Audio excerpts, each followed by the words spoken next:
Forward for Cincinnati, a 6'6 senior from Long Beach, California, number 33, Terry Nelson. At center for Cincinnati, a 6'10 senior from Monrovia, California, number 44, Corie Blount. Let's talk about it. Hey, let's talk about it. Legends Unplugged, what's the deal? Speaking bluntly with C Blunt and T-Nail. We tell it how it is and all due respect. The UC Connect, them Bearcats, we rep, elevate, graduate, we the final two. Still at it like we did the final four back in 92. Let's talk about it. Legends Unplugged with T. Nelson and C Blunt. Yeah, let's talk about it. At Cincinnati, they get after.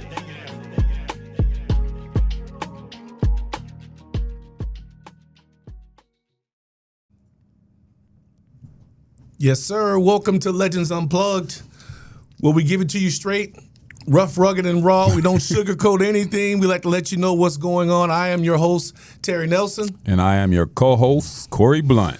And we're going to talk about the state of Bearcat basketball. And we got a lot to talk about. Let's talk about it. Let's talk about it. So, obviously, you got some stuff that's on your mind right now. Yeah, I've been really following a lot of bloggers and podcasters. And don't do that. What are you doing? What are you doing? I get the chance to relax and just scroll on my phone like 99% of Americans do these days. So when I'm doing it, I'm looking up UC facts and especially about our wonderful basketball program. So I'm constantly listening to other podcasts and seeing other people's opinion about what they see with this program. And the majority of it is? And 99% of everybody who's talking is talking negative. Yeah. But I'm not that. I'm not gonna never. It's like when you met me and you talked about my ugly car I had. It was beautiful to you. It was beautiful to me. Yeah. When you come from nothing, you can talk about all the rims wasn't matching and the primer was on the side. But when I got in that joke was sitting on the dashboard and turned that sound system on, I was riding good. Yes, sir. Especially the guys that was walking. Yeah, that's my mindset with UC basketball, man. I'm gonna constantly try to ride good until something changes. So I don't want to be that negative Nancy guy that just point out everything. There are some positives. We got some good players. So it's just developing them and let's see how we can ride with this the negative out. Nancy. I got it. You didn't mean nothing about it, but it came out. It went over your head. Yeah. You caught it though. Yeah, I got it. So yeah, there is a lot of stuff out there that's talking about the Bearcat program in a negative light. And we all know that it's an adjustment period. It's going through rough times this season. But man, I mean, if you look like you walk outside, you would think a piano's going to hit you over the head. The sky has fallen. Like, what is going on here? It's not that bad. Now, 11-11 is not great. No. It's not great, trust me. And going into tonight's taping here, the Bearcats play tonight, West Virginia, and that's another tough game because West Virginia beat Cincinnati down in West Virginia, and the Bearcats will be shorthanded in this game tonight. So it's going to take more adjustments and more grit from the former team. But I want to go over these 5 years, so Wes Miller is 93-70 while he's been here, 57% win percentage. And if you look at some of the stuff that went wrong over these 5 years, let me just give you some rundowns. Well, one good thing about this, I don't think nobody could give a better perspective than you and other than Dan Horde. You guys are there at every game. You get to see the true intricacies of how this program is going. So I'm anxious to see what you got to tell us. So let's talk about what happened. So in Wes Miller's first year, we're in the AAC, the 21-22 season. They go 18-15, first year. He recruited the most accomplished shot blocker in college basketball, and that's Abdul Adu. He was a graduate from Georgia Tech. He had over almost 300 career block shots. So he was a man in the middle. Yeah, so we were like, okay, we finally got somebody to man in the middle, block shots, do what we need to do. And he battled ankle injuries pretty much all season long. He was never himself, never got a chance to do the stuff he wanted to do, never really got unhinged from that. We also had Jeremiah Davenport, who didn't have a great shooting year. Yeah, that's a guy that saw a shot he never liked. He never did like it. Yeah. And then you had the best player that the Bearcats had that year was David DeJulius. David DeJulius also was dealing with mental problems, and Whitney actually got some help, got some therapy, but he had a good year that year. And so when you look at that, 18 and 15, first year, okay, there's some promise. The next year, they loaded up. They had one of his most prized recruits in Dan Skillings. Dan Skillings coming in as a freshman. He was a 4-star. You know, he was this dream, good-looking young man, very athletic, talented. Everybody fell in love with his athletic ability. I call him the best baseline player in America to this date. You know, I liked all Dan's attributes as far as just everything he did on the floor. He had a knack for rebounding. He was getting steals. He was scoring the ball pretty good. Like you said, he was excellent underneath the basket. I thought, and I remember telling Wes that was going to be his first NBA draft I remember you pick. telling him that. I was that impressed with that kid. And then the things that I had heard from other coaches that were trying to recruit him, a lot of people were high on Dan, and I was too. And then you get, we recruited big game Landers Nolly out of Memphis, and I love Landers. I like Landers too. Yeah, because we had a big game. I mean, Hawaii went to Hawaii that year, which I loved.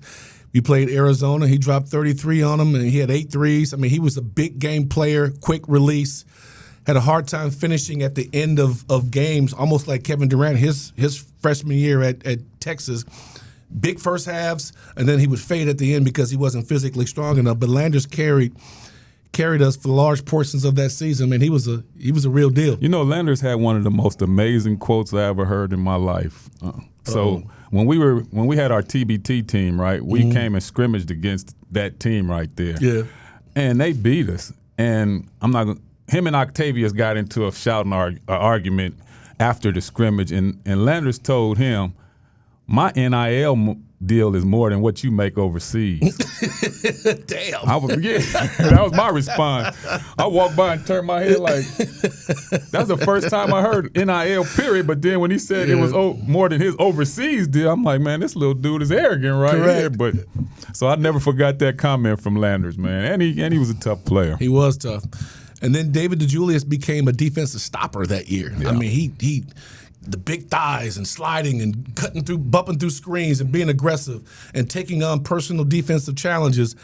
I love that about David DeJulius because he grew and the people grew with him. I mean, how he brought us back in the crosstown shootout that year. We played at home and he hit like 3 threes in a row, including getting fouled at the buzzer to send the game into overtime. Yeah. But it was he was big time, David DeJulius. We also brought in the point guard from Indiana, Rob Finney, who didn't play much. He got injured almost like the first game of the season. He missed most of the season. He played back, really couldn't get his scoring touch going, but it was that injury. John Newman injured his knee in the season opener and missed the rest of the season. We were counting on John Newman with that.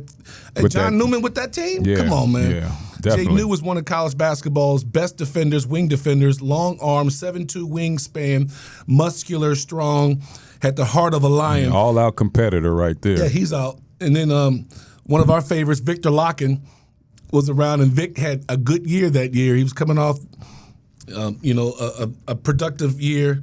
Remember we thought Jared Hensley would be the next guy? I thought after that, he won the dunk contest, remember? And I'm like, oh, this kid is definitely getting ready to carry us pretty far. But he ended up wavering off a little bit too. Yeah, so we were trying to play him at the 3. He couldn't shoot well enough for the 3. But he was athletic. He was athletic, and I thought he could have been a power 4 that could, go in there and not necessarily worry about shooting the ball, but do other things. Yeah. Didn't find enough minutes for him to get him developed. That team finished 23-13 in the AAC. So now we're about to approach Big 12 play.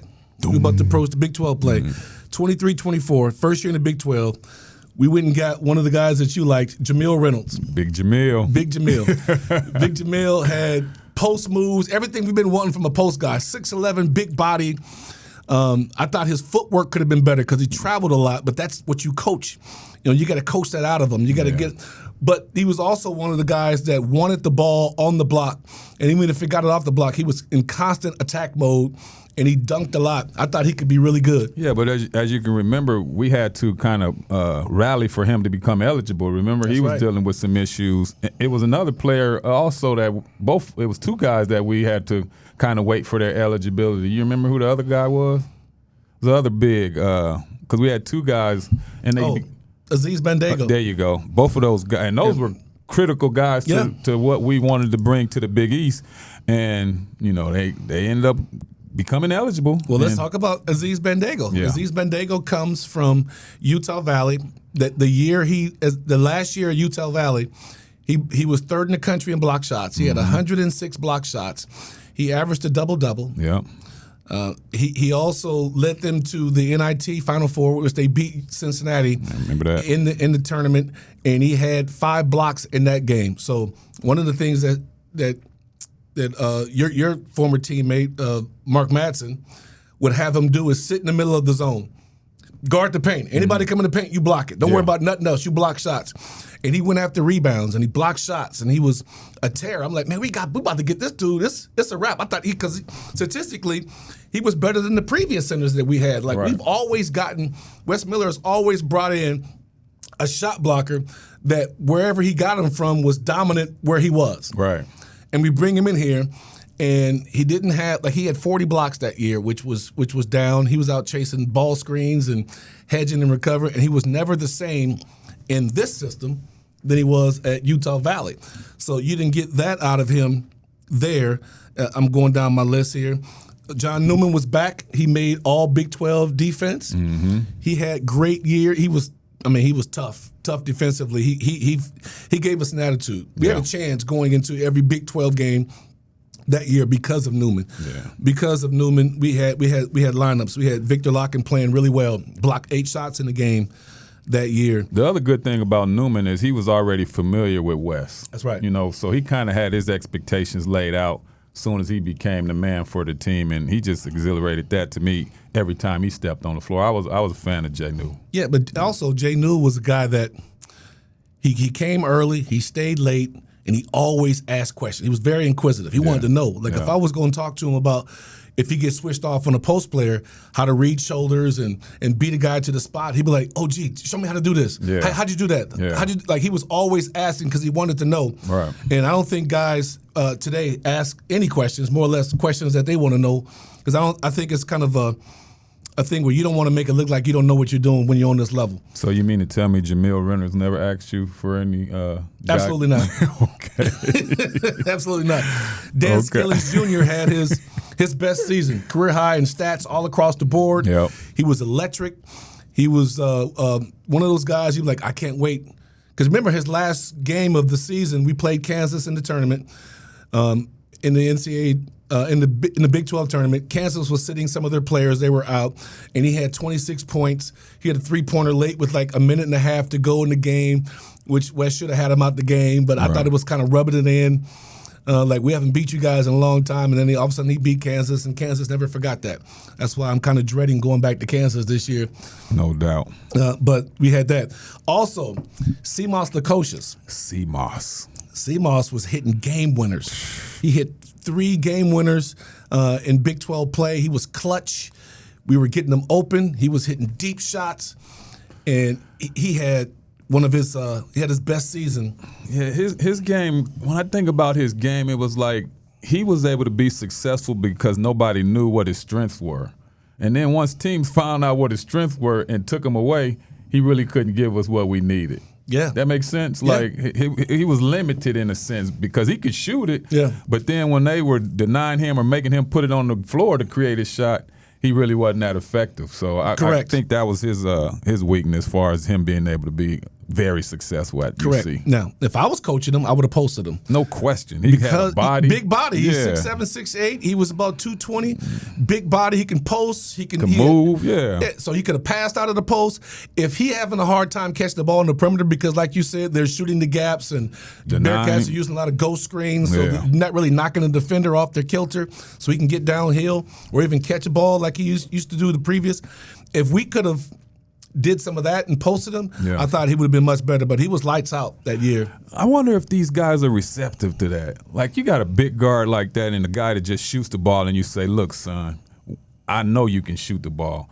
But a lot of times you're going to have guys smaller than you, and we want to take advantage of that. So let's work on some post moves today. What do you think the response would be like? Do you think those guys be like, oh, yeah, coach, I know because I can kill them in the paint? Absolutely, they would. Nah, that ain't my game, No, man. no. I'm a shooter, man. You know I what don't I'm think saying? when it comes to practice, the coach has anything the players have no say-so. Okay. Because the coach is putting together the practice plan. This is Okay. what we're doing. Yeah. And that's a good thing about being a soldier and a chief and a sergeant. A sergeant gives orders, the soldiers follows the orders. So when we practice, we would have, like, the guards would be doing closeouts Wing or drills and stuff certain like drills that. down there, and we Yeah. were doing post defense, getting hit with the bag, and then he would say, "Okay, guards down there, big down there," and I go down there, I get my tail baked by them guards, and we doing all kind of stuff, and AD's posting up Nick, and you know, and T-Rat and all of Buf posting, and Buf and Herb, come on now, Yeah, no question. so they got a chance to defend the post.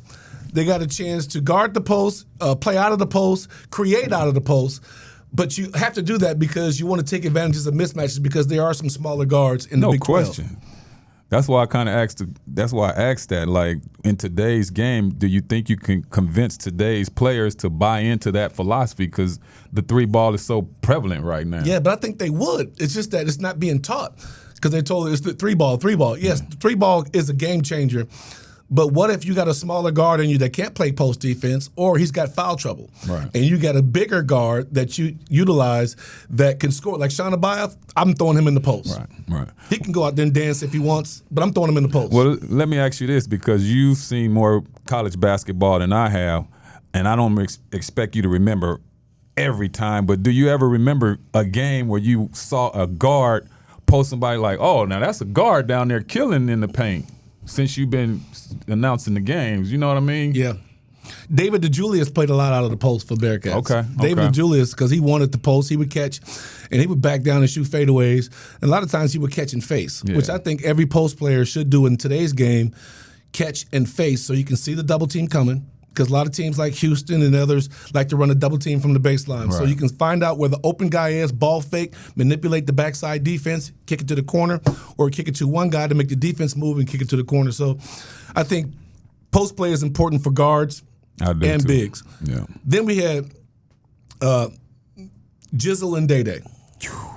So those are two attack guards. They're combo guards. That's the following year. We're still in 23-24. Okay. Jizzle and Day. You have two attack guards. This is Jizzle's first year, Day-Day's first year. Okay. And so they're combo guards. They're not necessarily true point guards because both of them were putting buckets up. Jizzle was putting buckets up in Orlando. Mm-hmm. West went to go see him. He scored 49 tonight. The West went to go see him. And you saw Day-Day in JUCO and put together numbers. He was a JUCO All-American, number 4 player in JUCO. Yeah, he was killing. Yeah. But now he's turned into a three-point shooter. He don't even attack the way he used to attack in his mid-range anymore. He had like a 40-something inch vertical lead too, right? He can jump. He can do a lot of stuff. But his whole game, his first year, was dribble pull-ups at the top of the key, mid-range at the baseline area. He rarely does that anymore. Right. It's three-pointers, and then he can't get his shot off, so he ends up passing it instead of being aggressive and going downhill. So you had both of those guys. And then you had C.J. Frederick. You brought him in. He's a lethal shooter, but he has been injured. He was injured at Kentucky. Didn't get a chance. He had a great time in Iowa. When we go to see your, what was that, the Hall of Fame? He killed us. What was that you got honored for? Yeah, up in Chicago. For the Hall of Fame, they honored me. Yes. And we were talking to his dad. Yes. And you remember I was talking trash to him like, all right, man, you going to face these Bearcats today. I don't care what you say. You ain't going to get that off on us. He's like, okay, Mr. Blount. All right, I'm going to show you today. And boy, did he go to work. I think he had like 5 or 6 threes in that game, yes. Because he don't require, he's a lot like Klay Thompson in a sense where he don't need to touch the ball other than to shoot it. And at that time, he didn't need a lot of space neither. That's right. Yeah, he get that joke off healthy, quick. Healthy C.J. Frederick was amazing. Yeah. Problem is he was rarely healthy. Yeah. And it robbed him of his athleticism. It robbed him of the gift that he has, which is being able to shoot the basketball and read picks. And he made everybody better because he would run out picks and make you focus so much on him that you can slip the pick and catch the ball and dunk the basketball. So he brought a lot of attention to him because of his ability to shoot. And with those guys, he brought a level of maturity too, Yes, sir. as a vet. So that was one thing we were expecting to be able to carry for us. He was no nonsense. So he was not one of those guys that joked around a lot in practice. He was always, he would do his drill, get out the drill, walking around, barely saying anything. I go, what's up? I was like, what's up, CJ? He was like, I call him Unc because he was the oldest guy on the team. Right. He's like, what's up? I like Unc. I like Unc. I said, yeah, you are the Unc of the team. But it was just his inability to stay healthy because of that surgery he had at University of Kentucky. Yeah, he had a serious injury. His thigh bone came off or something. I tell you what, you see the size of this ruler? That's about the size of the scar that was on the back of his hamstring. It was just, and then they had to go in there and clean it up and do all the stuff. And then Dr. Bob Mangine make sure he took him slow and got him to the process so he can actually finish the career. But he was one of the guys that you counted on. Right. He was injured. So with all those names that you're referring to, was 22 and 15? Yeah. Was that what would you rate that? Second year in the Big 12. Yeah. First year in the Big 12. Not bad for your first year in the Big 12. Right. They've lost some games that they should have won. Definitely. It seems like a theme right there, but they lost games that they could have won. I don't know about should have won going into your first year. Right. They lost games that they could have won, but that was a learning experience. Right. So 22 and 15, not bad, okay. So then you get into the following year, which was last year, 19 and 16. So we go from 23 to 13 to 22 and 15, and then we fall down to 19. 19 and 16. Yeah. Well, Dan Skilling suffered an injury the first game of the season. Yeah. Missed 6 games. Wasn't the same. No. Shot selection was different. Yeah. He got away with stuff that he wouldn't necessarily get away with on championship programs. He was taking shots that were tough shots, but that's the kind of shots that coach recruited him when he was doing. Yeah. I remember you told Hugs, when Hugs said, don't dribble the basketball. Man, when you recruited me, I was dribbling the basketball. It's exactly right. It sounded good, but. So those tough shots that he was making because he was athletic, because a lot of the stuff he got, he started basketball late, organized basketball in 9th grade. And so that necessarily didn't help him. Right. And then C.J. Frederick was a shell of himself, didn't hardly play. Even when he was healthy, Coach just sort of sat him. He was like at the end of his ride. Right. And so Coach just kept him on. His leadership and all that stuff helped, but he didn't help you on the team. Right. So they went out and they went and got a guy that was going to help him from Bradley, and Connor Hickman. Connor Hickman came. He was athletic. He was small. He can shoot. He was tough. He fought through screens. He was the best guy fighting through those screens. Remind you a lot of David DeJulius, how he would fight through screens and stick to his guy. And then he ended up hurting his foot.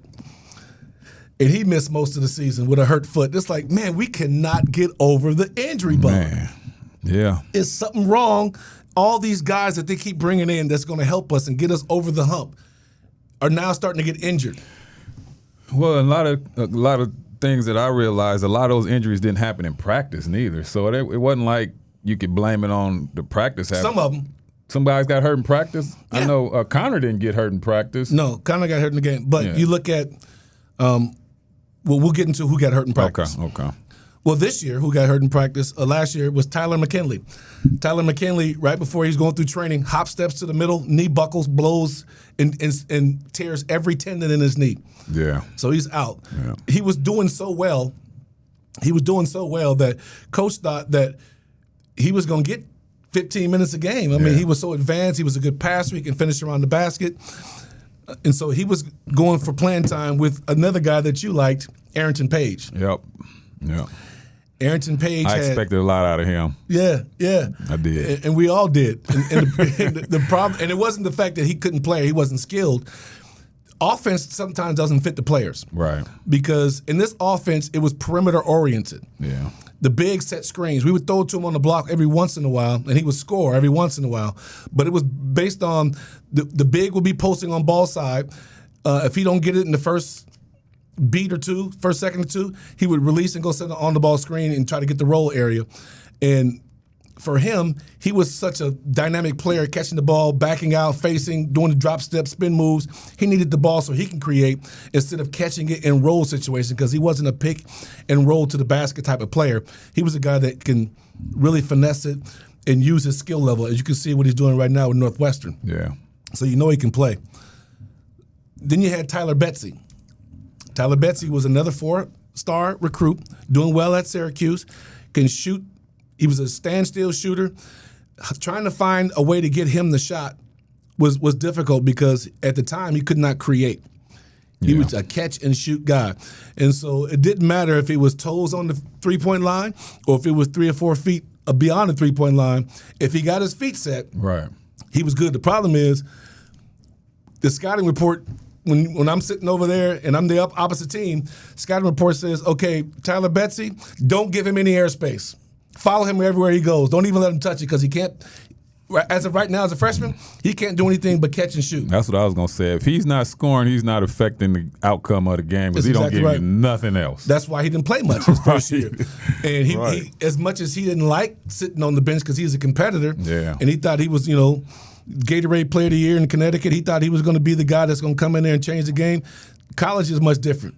And Big 12 is even more different than just the regular college. Yeah. And do these guys come in with that sense of arrogancy, thinking that they just getting ready to come in this conference? Didn't you come in there with the same arrogance? Yeah, but I was a different breed, man. We all I didn't have no NIL money neither. Correct. I didn't get to pull up in something nice to practice. My goodness. I was riding a bike. Yeah. Like Debo, huh? Rusty. It's a little different, man. The speakers bumping you. Did you have one of those the 3-wheelers with the basket in it? I had the old granny jing jing bell. Like, get out my way, I'm late. Hug's gonna kill me. Ding ding ding ding ding. I did not want to be late. So. Oh my goodness. Yeah. But that's where we were, and then Seamoss Lukosius. He couldn't get open the way he did his junior year, and that's what the frustration you were talking about. Arrington Page wasn't playing. Seamoss Lukosius couldn't get open. Tyler Betsy couldn't get open. Connor got hurt. C.J. Frederick was hurt. Man. So you start going through this roster. You're like, man, it's tough to watch to see all these guys that they bring in. They go out and they say, okay, we got NIL money. We're going to be able to compete. We got a team that's going to compete in the Big 12. And the guys that you count on or not, and we'll get into other reasons why, but the injury just killed him. Yeah. And then Tyler McKinley had his injury, and then we thought Dylan Mitchell was going to be electric. He had games where he was just absolutely on fire and fantastic athletic ability out the wazoo. Probably one of the most athletic players we've had here in a while. Correct. Yeah. I mean, on the lines of Melvin Levitt, James White, those kind of electric jump guys that can spring. Yeah, he had that next level athleticism. He had that LeBron James one-leg jump. Yeah. Oh, my goodness. When he jumps, it was off the right leg, too, which is crazy. Yep. Windmill. But I would have posted him more because he's so dynamic. He reminds me so much of Stevie Thompson back in the day, who ends up going to Syracuse from Crenshaw in L.A. He was a 6'3" post player who averaged double figures even as a freshman in the Big East back when they had Ronnie Cycli and all the Big East was the Big East back then. Mm-hmm. He came in. He was a big jumper out the post position, left-handed also, just like Dylan Mitchell. But he was a guy that can get you buckets around the basket. So I would have posted him, but that was the 24-25. That was last year's season. Yeah. And you look at now this year, Jalen Harris, he's a grad transfer from George Mason. He was first team all A-10, averaged 15.7 boards, 2 assists, 1.5 blocks. He was going to come here. He's like, he finally got a bully on the block. Yeah, we had that inner beast that we needed. Yeah, on the lines of Eric Hicks, Danny Fortson, Max Seal, like big, bulky guys that can get you a bucket that play with attitude. Corie Blount. Yeah, I don't know about that. Damn it. I don't know about that. Tried to sneak it in, Chris. Yeah. But plus, you weren't big and bulky. You was long and rangy, so you was a little different. See, there you go. In my mind, in your mind, I was big and bulky. That's why we didn't go to where we wanted to go. Damn it. That's why we lost games. That's why we went 10-1 when you were out those first 11 games our senior year. You can control my body, but you can't control my mind. That's exactly what Hug said. That's why we ran so much. Get your ass on the line because your mind is messed up. But think about that. Then he blows his knee out in practice the same way Tyler McKinley blew his out. Yeah, that was hop tough. Step into the middle in a drill, trying to hop step, pivot, and go to the basket. When he hop step, his knee buckled. I was in the gym. Instead of him blowing or tearing every cartilage in his leg like Tyler McKinley, he cracked his kneecap. And so even though he's back now walking and even practicing, he's not coming back this year.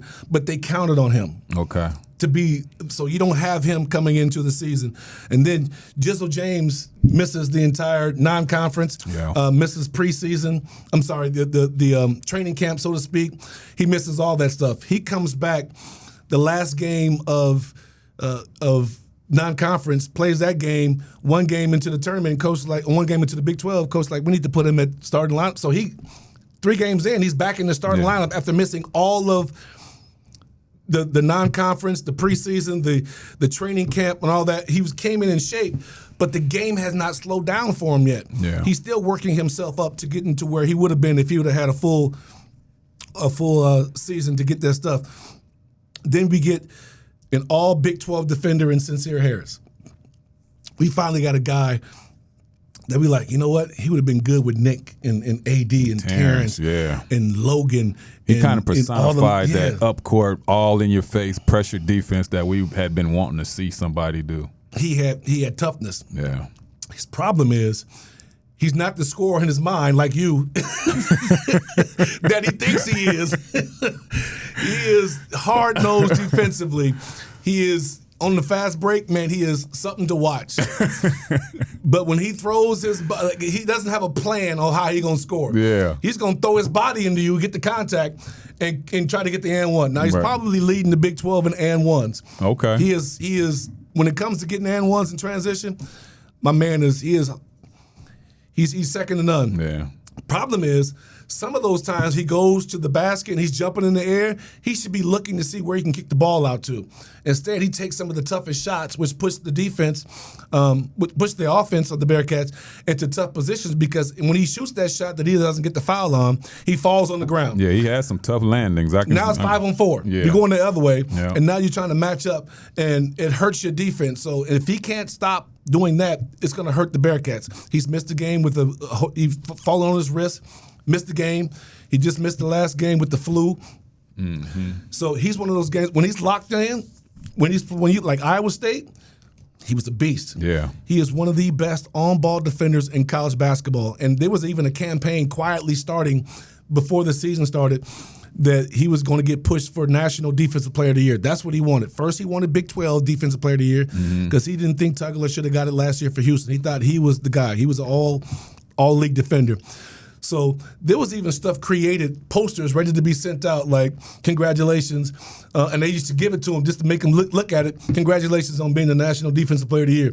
So he had all that. Yeah, and it didn't. He started fouling a lot and over pressuring, but sometimes you have to take him off the ball to make him play safety so he can read the post players when they're throwing lobs. If you're going to front the post, the opposite guard has to be ready to shoot that lane and help on the backside. Like, guy catches it, he goes down, goes back up. When that ball goes down, he's got to be there to strip it. He's done that a couple times. Yeah. I think, do you think, like, by him playing such high-intensity defense and then everybody else giving a 50% effort, that all eyes are focused on him? And though, I can't stand the ref. I can't stand the refs. Ain't no such thing as a good ref. But if they happen to see how hard this guy is playing somebody, they're going to easily point him out. Yeah, as somebody that's doing something they don't need to be doing. Yeah, his intensity is much higher than everybody else's. There you I go. Get what you're saying. So it's being seen a lot more than everybody else's, and that's how I love the way the kid attitude he brings to the game. So,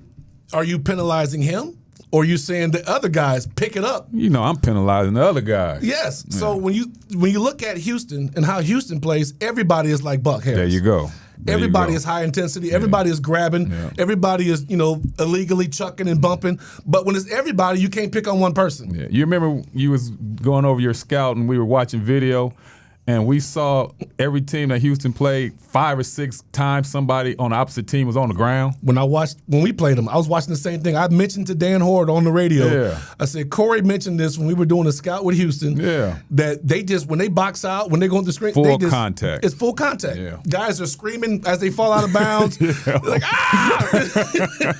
We kept rewinding, like, look at this dude. Look at this guy. Look at this guy. Yeah. When I watched us play, man, it's the same thing. When we played Houston, they were just knocking guys out the way. And sometimes, the block out was called, but a lot of times it wasn't. Yeah. They hit a lot in the screens. Yeah. They do something that I've mentioned this to Coach Wes Miller.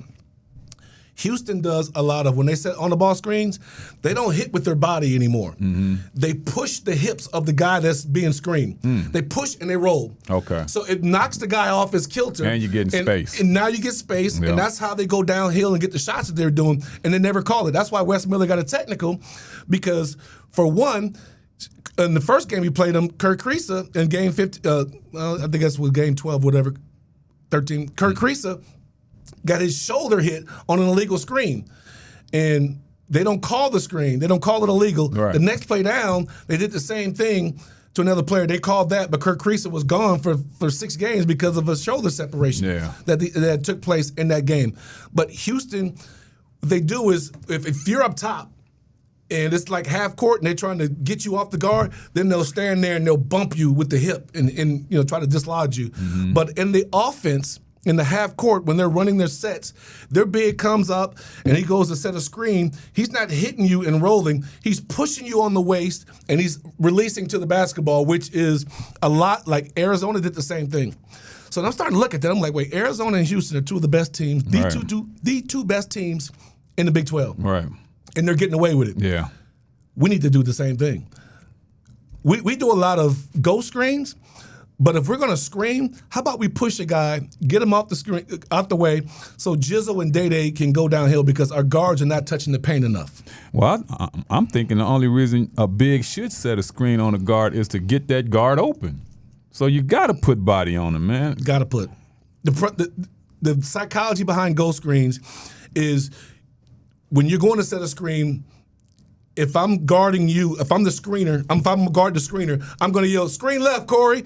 And so the guard's going to open up, like because everybody does ice where they box you in and try to keep you there. When you open up, the guard the big man just slides through for an open slip screen. But the problem is when they don't do that, like Houston, they hedge. They just push you all the way back to half court. And by the time they get back to their guy, it's less than 5 seconds on the shot clock, and now you're rushing to get a shot off. You end up making one pass, and it goes to the guy that you don't want to shoot, end up taking the shot. The slip screen is open because 2 screens before that, I done nailed your little ass. Right? I done put body on you, so now you're anticipating and tensing up, and then I'm slipping because I know you're anticipating that contact. If you don't establish that, then it's being wasted. And now you're talking to the refs. There you go. The minute you start complaining to the refs that the other team is beating you up, you lost. Yeah. Mentally, they've already got your head. We've lived through it. We were the guys that were bumping everybody, but we ended up playing a UAB in a Memphis State back in the day. Yeah. They were the same as us. So now it became to who's going to out-execute who. Yeah. Because you can't complain because they're doing the same thing that we're doing. Yeah. And I think the Bearcats got to match physicality. We match intensity really well. The physicality part is the stuff that has me scratching my head and losing hair because we come from an era of power forwards and centers, and even our guards were tough and physical. And we may not have made shots on every given night, but we know how to grind out games and come back from deficits and win, and get the fans involved and all that. I remember watching, Steve Logan I use him as an example because he was one of the smaller guards, but he came through, as a support player with Kenyon and all those guys. And then when him and Stokes paired up, their Steve Logan senior year, dynamic. Yeah. Emmanuel McElroy as the defensive stopper at the other guard position. Yeah. They were dynamic, but Steve had an attitude that I'm the best player on the floor, and I'm going to bake your ass every time you come out here and start talking trash. Right. And he did it. The identity was already defined at that time. They had a defensive team. They were almost like the 76ers team you played on with Allen Iverson. Yeah. One score, bunch of dogs. Yep. One score and bunch of dogs. And that's what Steve Logan had. And we have to figure out, okay, if we have a scorer, which we're still trying to figure out who that scorer is, the guy that you're going to call on a bucket. You said this beginning of the year, when I start mentioning all this in our chat thread, when I start mentioning all the talent that has come on campus and all that, I think it was you or Nick said, who's the go-to guy? Yeah. And I'm like, well, how it's set up, everybody can. Everybody's the go. I'm like, that don't work, he's like, man. nah, man. Who's the go-to? When we need to play, and you said you think it's Day. I thought it should be Day. You thought it should be Day. Yeah. And after watching Baba and Shauna Bayev in practice, I said, I don't know, man. It's going to be Baba or Shauna Bayev. Yeah. And then we get to Shauna Bayev, and Shauna Bayev started out with promise, but then the more he started playing during the season, the more those sidestep shots look like bad shots. They look like bad shots when they were going in, but they look like tough shots. Yeah. Tough shots turn into bad shots when you miss them. Yep. They were good when they were going in. But when they're not going in, the tough shot is like, man, that's a bad shot. Like not only is he taking a bad shot, it's putting the defense in a crazy position because a long shot gives a long rebound. And long rebound gives out the transition defense. And once again, if he's not a defensive stopper and he's not making shots and he's not getting his other teammates involved, what value does he have on the floor? The thing that I noticed, a lot of those long shots didn't even hit the rim. That was the problem that I couldn't understand. Like, why are these guys continually – I don't know who tracks air balls, but at one point we probably was leading the Big 12 in air balling. And I'm just like, man, it's time to cut that out, man. Like, and I think Sean started to lose a little bit of confidence, and I thought he should have posted. I would have told Sean Abayev, and I told him this after the Arizona trip. We were sitting over there and we were walking to the bus. And I said, if I'm you can take this forever, however you want to take it. I said, but if I'm you, if we're in practice doing drills and coach says we're going to scrimmage for 10 minutes or whatever, I'm not going to shoot the ball that whole drill. Yeah. Unless it's a layup. I'm going to work on getting guys involved because Wes Miller, we were in practice. They had just lost to Arizona State, and we were snowed in Cincinnati, so we stayed there an extra couple of days. They had a practice at Arizona State's practice facility. And during the middle of the practice, Wes Miller stopped the team and said, Sean Abayev, you're one of our best passers on the team. In fact, you are the best passer on the team. You got to start looking to get guys involved. Your shot's going to be there, but look to get guys involved. And he just sort of brushed over it. Mm-hmm. And I came and talked to Sean afterwards. I said, look, bro, I hope you heard what he said. You are the best passer on the team. You're tall. You got left-handed. You see stuff differently. You know how to get your shot off whenever you want. But you should be averaging 6.5 assists to 7 assists per game. Right. Your ability to see the floor and get to where you want to get to should not be solely used for your shot selection. As a leader, you have to be the mindset of a point guard, almost like what's the man for the Fab Five, Jalen Rose. Jalen Rose. Same size, left hand, but Jalen Rose also averaged 6.5 assists per game in addition to getting in. Same size step shots, but Jalen Rose led a team to the NBA championship. He was a dog. Mm-hmm. And I think Sean Abayev, if he recrafts this game instead of just doing the step back, I mean, every shot does not have to be a step back or a side step. What about the post game? What about going to the basket?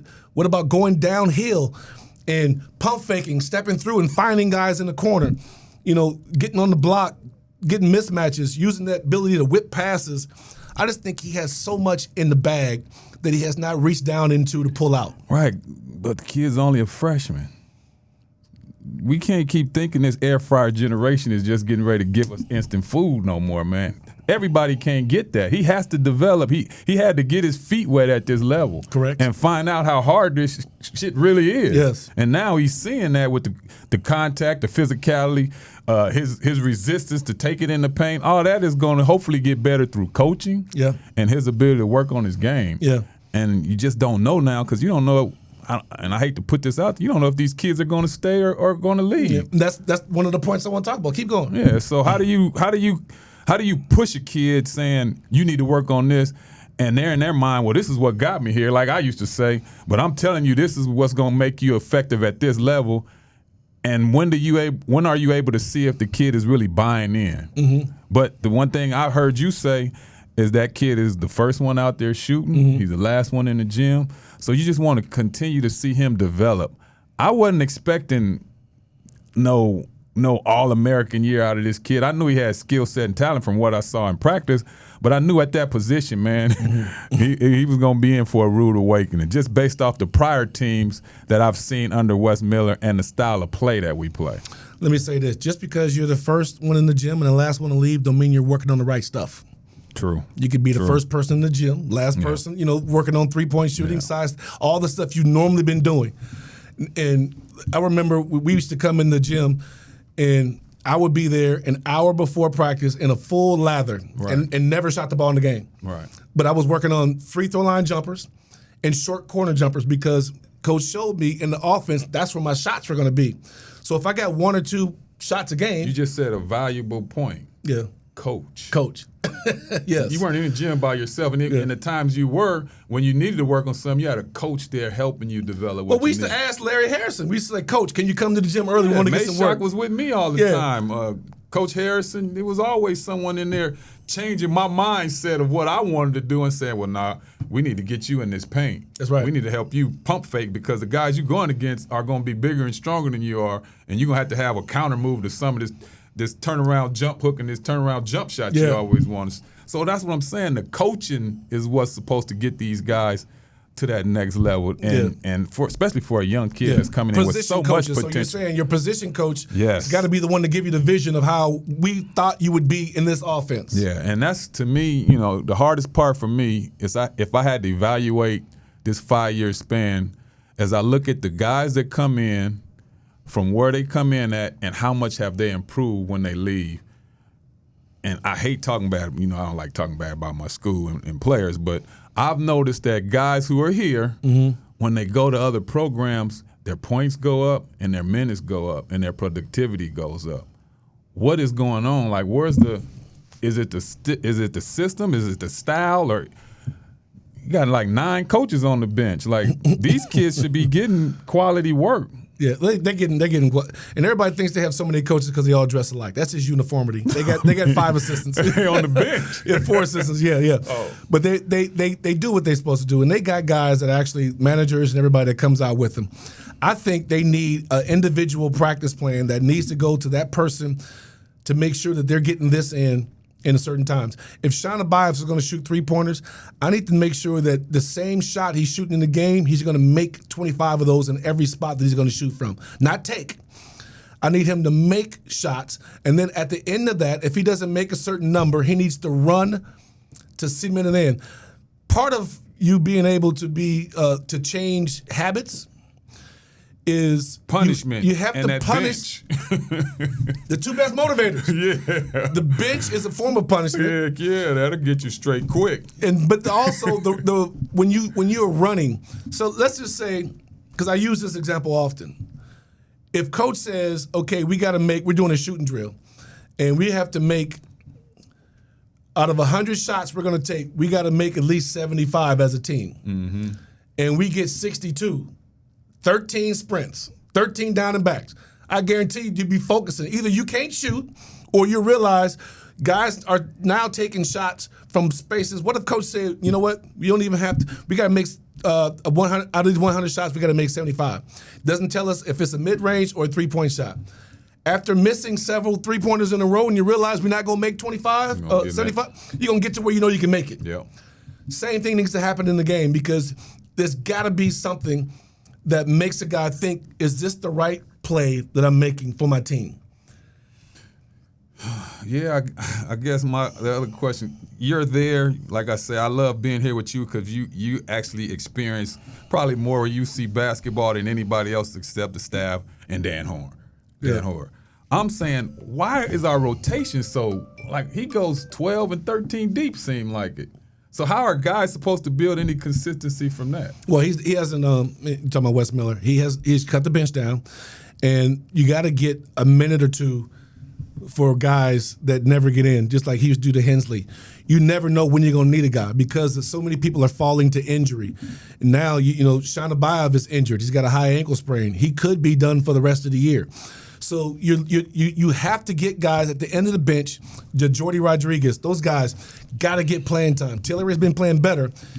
He's turned the ball over some, but he's one of the only guards that get into the paint. He gets into the paint, he probes, he finds guys. He's been playing well as of late. He just needs to take care of the basketball, and he'll do that because he's going to be a really good point guard for years to come. My point is, I want these guys to understand that adversity is your friend. We got guys that want to run the minute that the coach doesn't give them playing time, or they want to pout. Yeah.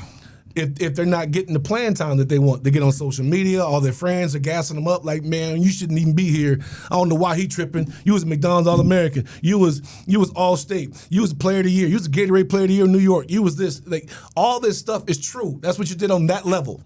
That level's great. But here, either you run. I tried to run. You came and got me. I tried to run. I said, man, I got this white dude calling me everything except the name of God that's on my birth certificate. Like, he was calling me all kind of stuff, and I left. I went home. Sure did. And you came to get me. You said, hey, I'm coming to. I said, I'm in the pool area. Yep. And we had a gate that locked the pool area. And I seen you, and you said, man, I see why you ain't come back. Like, what was I doing? Man, how the hell you gonna leave? And you the one who reason why me and Erica was there. You the one who came up with this great idea that if we all went to the same school, we'd make a difference, and then you gonna be the one who want to quit. And I'm like, oh hell no! I was on the first thing smoking like Terry, and I find you in the hot tub with girls on this side, girls on that side, Facts. looking like a sexy milk dud. See, Blount, I'm like, man, get out that damn hot tub and you can get your butt back to Cincinnati. Yes, but I was ready to quit. Of course. All my life, when it got not having a father figure, you have to, use your coaches and all that stuff. They become father figures. Yeah. But when stuff wouldn't go my way, I would try to quit. I wanted somebody to grab me and pull me back and be like, no, that's not how we do it. And that happened when I'll tell you again, when I was in youth football. And we had an assistant coach. Our head coach was Tony and Jerome Bramlett, and they were brothers. And they were the biggest coaching names in Pop Warner and in Long Beach at the time. And we had an assistant coach named Phil. He was heavy, looked like he ain't never played football in his life. And every time we were doing jumping jacks, guys would be messing up, but not me.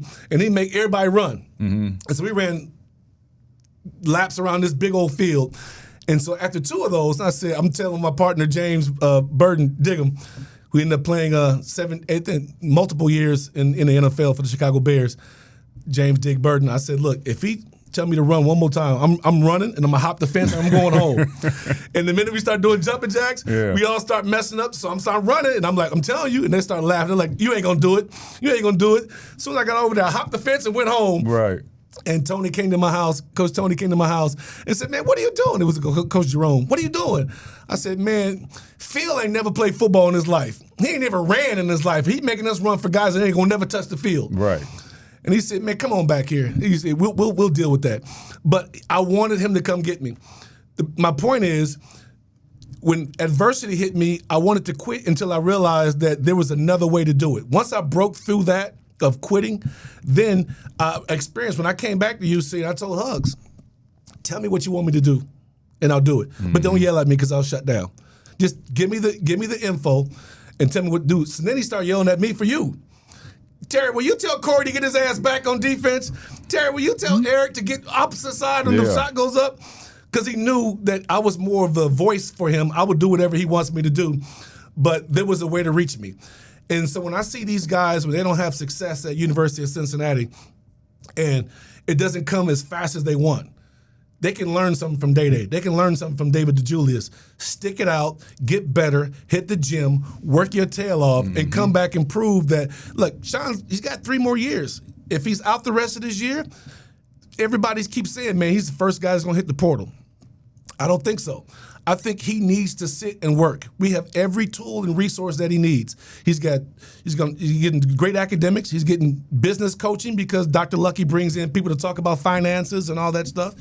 He's got gym utilization. He can go to shoot as much as he wants. He's got access to that. He got access to great health care. He's got all the food he can eat. He's got cash. What else does he need? He can run somewhere else and try to see if the pot is bigger on the other side, and he's going to, on the other side of the rainbow, he can do that if he wants. But it says something in today's generation, sticking to it and working out your problems, because it's going to go farther than your life. People are running for dollars and not running for principles. Stay for the principles. You can run for the dollars, but the dollar is only going to reveal what you are. If you're going to just keep bouncing from school to school because somebody's offering you more money, you're teaching your children, your future children, go for the dollar. Yeah, these are kids too, no? Chase the money. But some of them already got kids. So you know, some of them got kids. But if you're saying don't stick it out, you know what? When it gets tough, just run. run to the next play, because this coach loves you. He recruited you out of high school too. So if you don't find what you like at University of Cincinnati, enter the portal. We'll give you a big bag. You can come here and we'll be good. Instead of saying, you know what? No, man, these guys invested in me. They took a chance on me. They put money in my pocket, money in my family's pocket. Let me sit over here and give them one more year, and let me get my tail in the gym and work. Let me look at all my film and go over my shots. I want my managers and film guys to break down every shot that I took. I want to see, and I'm a chart when I was on balance, when I was off balance. I want to chart the extra dribble. Did I take too many dribbles? Did I come off right? Did I use the screen right? I want to get analytics to find out what's wrong with me. Why did I not have the year that I was expected? And then look at it and say, you know what? Maybe coach was right. Maybe I'm not working hard. Maybe I didn't do, not just working hard, because I think they're working hard. Maybe I'm not working smart. Maybe I didn't utilize the guys and utilize, if you talk about these 9 coaches and all these other guys around them, well, maybe I should talk to them and I go, hey, can you give me a film on this? So you went down the history, our 5-year history, getting to this point right here. Now we're here. What will be the final results of this year's team in your mind, based on what we have left, what you've seen in the past, and how this team, how they've been performing so far? How will they finish in your eyes? Well, first of all, I don't know if healthy is going to help, because health is relative. You're going to get healthy, then you may get hurt again. I think they got to, we're at the halfway point. 9 games left in the Big 12. Regular season, then you got the tournament. Yeah. And you said the tournament. The conference tournament. Oh, okay. Yeah. They got to get the conference tournament. Yeah. In order for them to make the NCAA tournament, they're going to have to figure something out now. Yeah. Because they're not just going to be able to magically go to the conference tournament and win 4 games, because they're going to be a day 1 player, where the best teams are getting buys. They're going to be a day 1 of the Big 12 tournament type of team that's going to have to go in there. If you don't want to be done on Wednesday, then a couple things you got to do.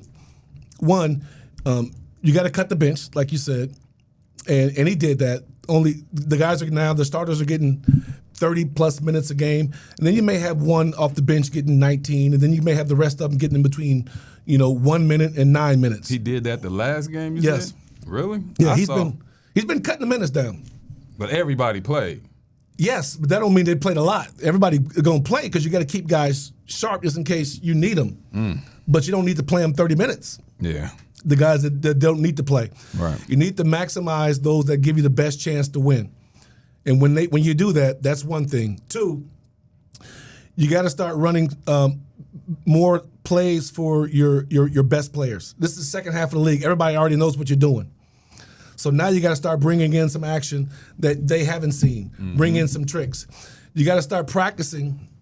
As the third thing, you got to start practicing being down with 5 minutes to go. I would start my practice off by saying, okay, 5 minutes on the clock. I need my starters over here, second team over there. We're down by 8 with 5 minutes to go.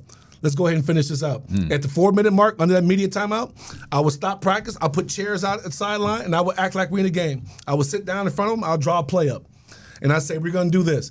And if we come out of that huddle and we don't execute that play, instantly on the line we're going to run. And we're going to make that time. We're going to run to 22. And they better come in under 22. If not, we're going to keep running until they come in under 22. Sorry to laugh, but it just reminded me when we were at practice and the punishment when they had to run. You remember that? Oh, free throw line in the back?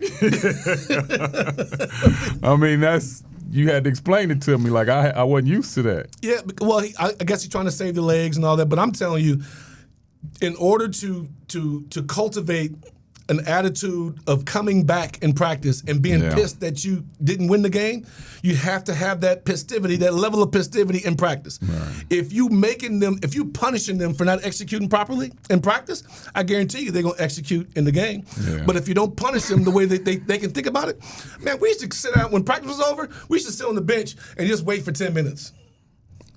And shaking our water bottles and until the ice melted, because we was just exhausted. Yeah. But that was 3-hour practices back then. For sure. So to Wes and his staff's credit, we don't have 3-hour practices anymore. They go about 2 hours or less. 1:45 because it's the middle of the year and they're banged up.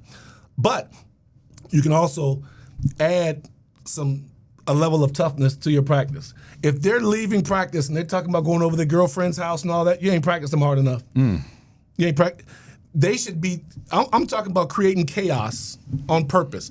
Mick Cronin was a master of this. To create chaos in practice on purpose. Mick would stop practice and be like, "Man, he is kicking your ass. When are you gonna box out? You have any pride?" Right. And the guys would get pissed because in your mind you can't talk back.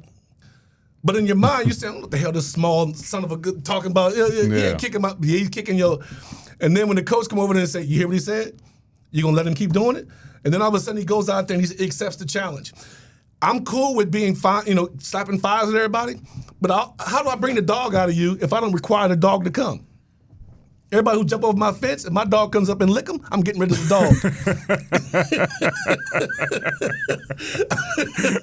I'm getting rid of the dog. You didn't hop on my fence and my dog come over here wagging his tail. No, he got to go. Well, you get to see a lot of it, so that's a good perspective coming from you because you're there. And so when I tell you that what he's running and the stuff is, I'm not diametrically opposed to it. He's running good stuff. When I say he's got to tighten it up, I mean that he's got to be more demanding on the guys that are running this stuff. When they're not doing it, we're running it again. You heard the saying, good teams do it, average teams do it until they get it right.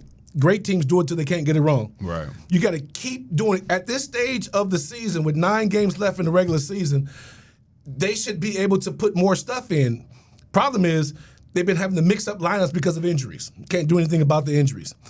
But then the guys that are in have to know multiple positions because you're playing them out of position. You may take the center out and put a guard in, and you don't want to go 3 guards, which they had last game. They had 3 point guards in at one time. They had Jizzle, Day-Day, and Keyshawn Tillery. It makes them small, makes them really small. But if you put in more forwards, then now you're going to have the forwards know the guard rotations. So everybody's got to know what they're supposed to do. And so that's some of the things I would do to fix that is he's got the right roster. This is the most talented roster he's had. They did a great job putting together this roster. They had combo guards. They still needed the true point guard off the bench would be Keyshawn Tillery. But they got rim protectors, and they came in supposedly on paper with the best shooting team that they were ever recruited. They have not lived up to it. Celestine, who was a career 40% three-point shooter, he's having a good stretch right now. He's doing what he's supposed to do. Kirk Creesa, he's been out for 6 games with his shoulder. It has not looked the same since he's been back. He's 3 of 11 since he's been back those 4 games as far as shooting-wise. Day-Day Thomas started the season out shooting in the 50s from 3. His percentages have dipped all the way down now. And then even Jizzle James, as a mid-range monster, has hit threes and looked good in stretches. Right. And he's just trying to get himself back. So the shooting that they've been experiencing, they've been wanting to have, has not been there. That's not Wes Miller's fault. These guys he brought in got to get in the gym and get more shots up under pressure because you're not going to have a relaxed game in the Big 12. Everybody is applying pressure. Well, especially at this time of the season. Yes. Yeah. Because people are realizing, first, players are fighting for another NIL deal, whether it's their own team or another team. Teams are now fighting for the NCAA tournament, trying to position the last part of the conference play. Man, that's what I was going to. Shouldn't it be flip-flop? Fighting for that final position in the tournament and then NIL? Or you think these guys are fighting for NIL and then winning games? No, I don't think they're. I'm naming them. I'm not saying this is what Cincinnati's doing. Okay. And then the last part of that was coaches are now fighting for their jobs. So they know they got to get stuff together, and there's a fan expectation. And the fans may or may not be paying the salaries. They're filling the seats and they're providing concessions and all that stuff for the department to help pay the salaries of all the stuff that goes on there. Mm-hmm. But there's got to be a switch flipped in intensity in practice. So going back to what I was saying, what does this year end? What's the record for this year ending? What's our record? I don't know what the record is, quite honestly. But I do know that with 9 games to go and what the Bearcats are capable of doing, not what they've done, but what they're capable of doing, if they win all the home games, which is, I think, 5 more home games. Mm-hmm. If they win all the home games and they can steal a couple on the road, that gives you up to like 18-13. And if you can beat some of those good ones on the road, just one of those good ones on the road, and then beat somebody like Kansas State on the road to go along with that. There's been teams in the past I got in as an at-large bid with 18 and 13. Really? Problem is, we got to do our part. So we have to get hot at this time of the season. We have to end on a good note. Your last 7 games those are going to be the ones that's going to get you in the tournament. They know it starts with West Virginia. They have to beat West Virginia. They have to beat UCF. I'm talking about home games. They got to beat Utah, Oklahoma State, and BYU last on senior night. They have to do that. Then they have to take a couple on the road. If they can get Kansas State, TCU. I mean, at Kansas, at Texas Tech, those are kind of tough. Those are kind of tough, brother. What was your numbers? I got us beating West Virginia. I got us beating UCF.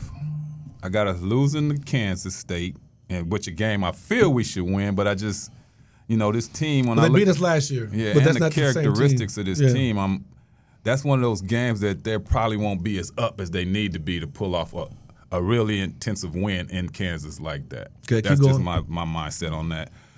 I got us winning against Utah. And we got Kansas, that's an L. Texas Tech, that's an L. Oklahoma, that's a win. We could possibly win. Oklahoma State. Yeah, Oklahoma State. I got us beating BYU, and I got us losing to BYU and losing to TCU. I just think, we haven't won a road game or a neutral site game this year. Yeah. So I can see why you're pointing out the losses on the road. But we have been pretty damn good at home. So we're like two different teams. Yeah. At home, we're lights out. On the road, the light has never come on. So it's like we're more than capable of doing what the Bearcats need to do in order to make the fans feel good, give the fans hope, and also give the Bearcats a little momentum going into the conference tournament, because it's all possible. We don't like the sugarcoat stuff here on Legends Unplugged. We don't like throwing shade. It's an honest perspective of the basketball program and what we want to see going forward. Corie and I have said multiple times, we ride with Wes Miller. I mean, he's our leader. So if he's our leader, we give our perspective on what we think should happen going forward. Don't mean it anything. This is just our perspective and our voice and our opinions. Don't mean anything. We ain't talking bad about our program. Nah. We are diehards. We love our programs. And you can't be a legend at a program without first showing that it's possible, and then 2, living to tell about it. So we're living legends. This is Legends Unplugged. I am Terry Nelson. I'm Corie Blount. And we are out of here.